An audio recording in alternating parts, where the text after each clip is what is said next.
I'm Kristen Kish, I'm a chef, and this is how I work it.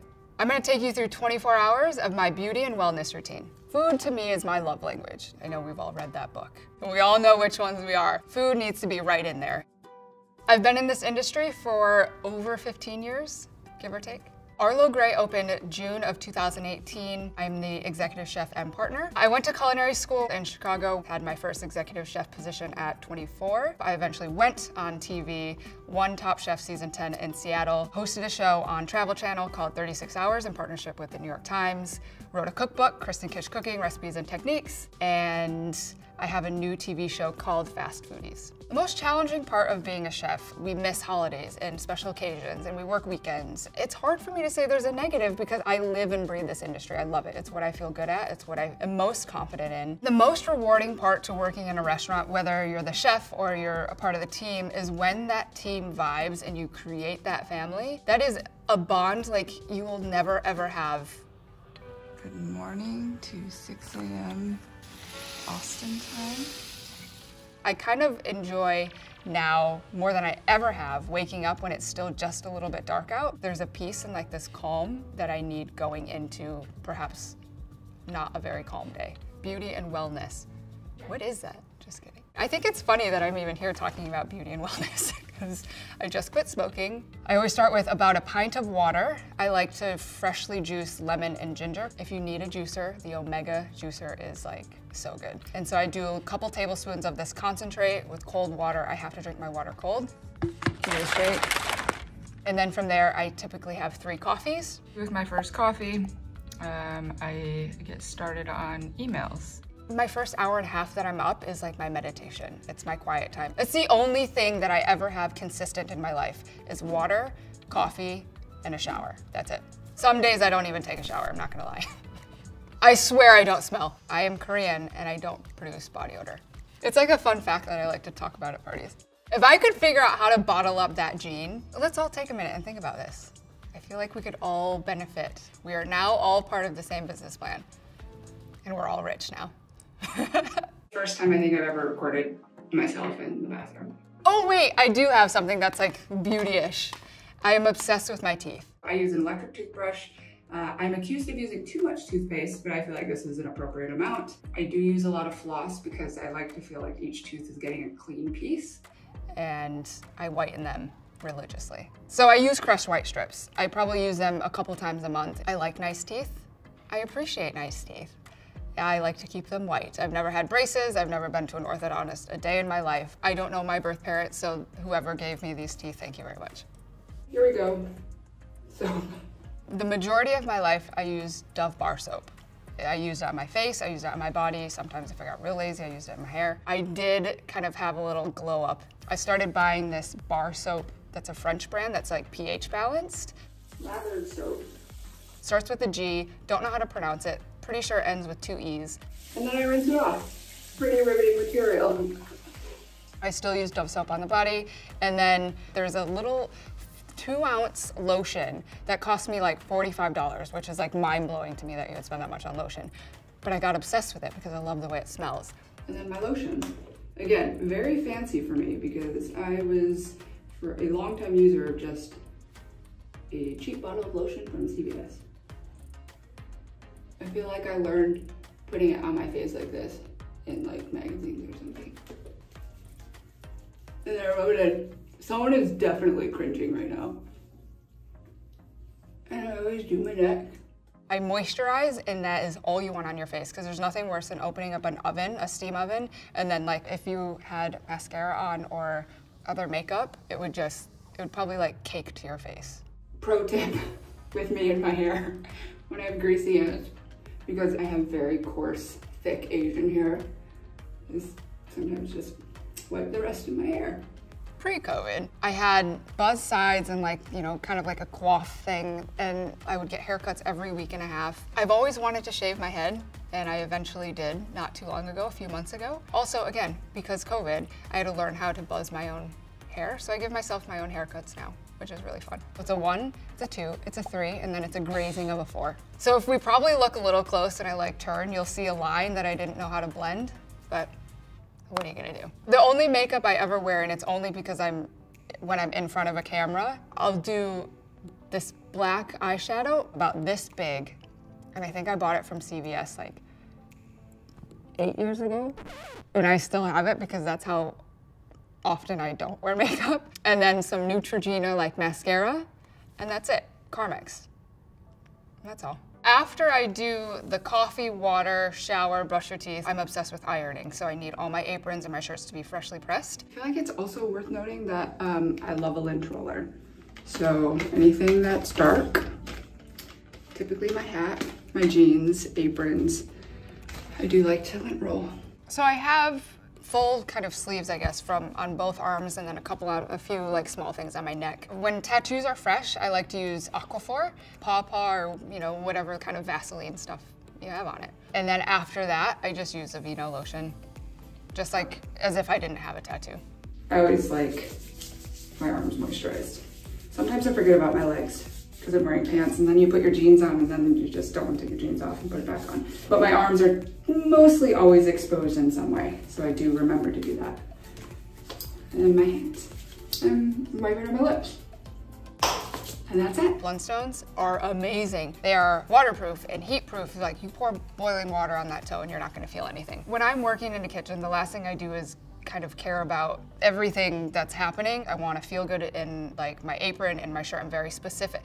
Some people call me high maintenance. Ultimately, the running river that ties everything together in my life is comfort and efficiency. I am so specific with how I want to feel, whether it's what soap I use or what shirt I choose to wear. Those are all driven because growing up, I was struggling with my sexuality, and I was trying to fit into a world as a straight Asian woman. I wanted to fit into like this like quintessential feminine world that I was supposed to follow. And so I would put on the short shirts, and like I'd grow my hair out, and I would put on eyeshadow and wear these shirts that just were so uncomfortable to be in. And because I think I distinctly remember so vividly like the discomfort that I felt in those moments for much of my life, I am so specific now in finding and doing the exact opposite. So now I throw myself into like, Kristen, what makes you feel comfortable? And I become so obsessed with what that looks like and what that feels like to me from the inside out. Now we have the accessory of the year, which is a mask. And now we can go. Arlo Gray is housed in the Line Hotel right downtown. I live in the hotel, so I have a very simple commute. Push the elevator button, and I ride the elevator down, hang a right, and I'm in my restaurant. I'll swing through the coffee shop down on the lower level. I'll get another coffee just to kind of sip throughout the day. Always drink your coffee from a reusable or a eco-friendly straw because it keeps your teeth white. When I walk through the restaurant, your eyes never shut off from looking at anything. So I'm constantly looking at the floors, the tables, if there's dust that needs to be wiped. In a restaurant, consistency is huge. I need the candles to always sit to the left of the flower vase. If you're standing at seat 1, position 1 at a table. If you talk restaurants, you all know what that means. Within a matter of 10 seconds from elevator to kitchen door, walking through the dining room, I have scanned the entire room and I check the reservations like neurotically. I'll say hello to the front of the house and then I work my way into the kitchen. And in the kitchen, Chef Alex, Mark, Sam being shy, Martine, Gwen, Spencer, Darby, oh my gosh, so many people. Opening a restaurant is unlike anything that you can really fully explain. It is this adrenaline feed that just keeps going. I lived in Austin for 2 years through construction, picking plateware and glassware and the forks and setting up the kitchen and writing menus and doing food costing. Is a lot of time in front of a computer, like nearly 20 plus hours a day. When we were first opening, I was there till about 11:30 at night, and then I would show up at 5:30 in the morning because we opened for breakfast at 6 a.m. So anywhere from 18, 19 hours a day, right at the beginning, to now I have a really fantastic team. My daily operations within the restaurant look very, very different than they did 2 years ago. My job now is to keep a standard, keep an expectation, doing a lot of edits, reviews, that kind of stuff, and be present during service for my team. It's the only thing that ever feels so natural to me in my entire life is working in restaurants, truthfully. One of my favorite things are all my little notebooks. So these are pages from my actual notebooks that we use as art. Our menu at Arlo Gray, typically when people ask, hey Kristen, what's your food? And I'm like, oh, wow, that's really hard. I grew up in the Midwest, a very comfortable, like comfort food, meat and potatoes, and a lot of boxed things. So for me, it's rooted in French technique, Italian influence through pasta, but ultimately it's a story of my life. Good food is good food, but great food comes with a story. The most popular dish on my menu is a house-made muffaldini. We make it beautifully through our gorgeous Italian pasta extruder. And then I do a champignon sauce, which is essentially just a fancier word for mushroom sauce. It's like salty, it's umami, but that dish was inspired off of my love of Hamburger Helper. Restaurants define a true culture and sense of place. We aren't just there to serve you, we're there to define hospitality and leave you with a memory, hopefully a good one. And to be able to do that through the medium of food, it's like, how amazing is that, you know? Every day is not rainbows and butterflies, and every day there are challenges, but at the end of the day, we are there to provide an act of service, which I feel like is the greatest thing, and the world needs more of them. I'm, again, neurotic about my nails because of my profession, so I have to keep them short. They are considered long when you can see like the nail come just slightly above. I just trimmed them this morning. I probably cut them 1 or 2 times a week just to keep them this length. And then I started doing a clear coat just because when I look down at my hands, I kind of like when like it hits the light. I don't know, that's like my like I got fancy with clear nail polish. My mentor, Barbara Lynch, is definitely a trailblazer. She saw things in people, you know, we weren't capable of seeing in ourselves. And so without her, I would have never put myself out there in a way that I could be judged. She's the one who put me forth for Top Chef. And I was like, I do not want to do Top Chef. It was something I never, ever, really ever wanted to do. But she looked at me straight in my eyes. And this was a point where like women in the industry was even far less of a thing we talked about than we do now, but she was like, women need to be in front of the camera. Women, you need to represent for women chefs. You can go on this show, you can win it, I know you can do it, so you're going, and you have no choice. Here I am, like a completely shy, insecure, awkward, socially anxious kind of person in a lot of different ways, and then she throws me on TV, and then eventually I did well. My whole life just kind of flipped upside down from that point forward. For her to see something in me basically gave myself permission through her to be exactly who I am and allow that to shine, because I'm not meant to be anybody other than myself, whether I'm in front of a camera or not. I have a new show coming out on True TV. It's called Fast Foodies. Experience a gourmet twist on fast food. Me and 2 other chefs basically invite a celebrity guest into our kitchen. We cook their favorite fast food, and then we kind of remix it into like this weird contorted, like our chef brains take over. You said your favorite part of the hot dog was the poppy seed bun. Yes. So I'm going to give you little mini Sardinian gnocchettini that look like your little poppy seed bun. It's beautiful. Yeah.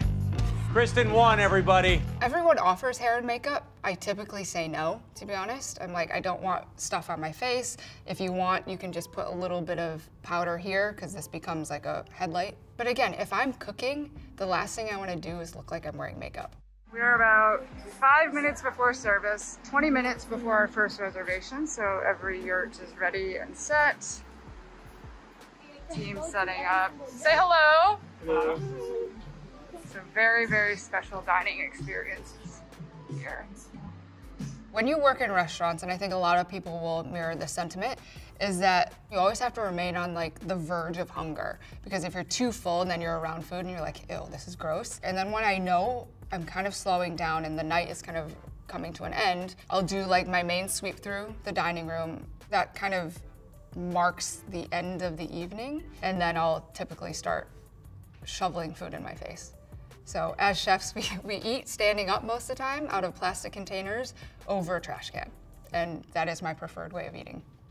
Typical day in the restaurant, I probably don't go to bed till midnight. By the time I take a shower, I do my whole nighttime thing, like my adrenaline is still going, like I'm still in the mode of restaurants, and I could be physically tired, but my brain's not yet. So I watch a lot of videos, like YouTube videos on my phone to go to bed. Like I can't just like zonk out. Okay, Laura, it is time for me to put myself to bed. Thank you so much for following along, and I hope to see you at Arlo Gray someday. There's always this one thing whenever I first close my eyes, and I have a pillow. I always have a pillow that I like to hug, and I've named it Susie. So no matter where it is, it's Susie, and Bianca really loves having Susie with us. She doesn't. So I get Susie, I hug her, and whenever I first shut my eyes, there's always a picture, there's always a thing, like one item that immediately comes into my brain. So it could be like, I shut my eyes and I'm like, ooh, pine cone. And so my weird OCD self needs to say it out loud sometimes. So I'm like, pine cone, and then Bianca's like, got it. And then that's it. So weird. Good night.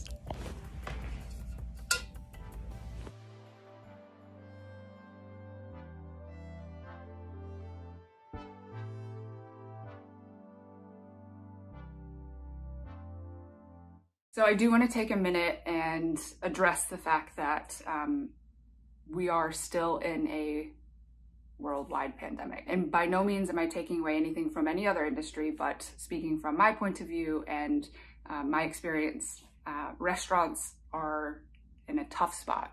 So many have already closed, which is incredibly heartbreaking. Millions of people have lost their jobs. And it's tough, it's really tough, but there are ways to support. Not only do you have takeout and delivery, you can buy gift cards, their merch, you know, buying a meal and paying it forward if you don't live in that city, and, you know, feeding or donating meals through a restaurant to frontline workers. You know, there's organizations like the Independent Restaurant Coalition and Roar New York, and ways to kind of keep on fighting the fight. So I do want to encourage everyone to give it a search, find out your local organizations, give back if you are able. Small actions make big impacts when we work together as a group of united people. So that's all.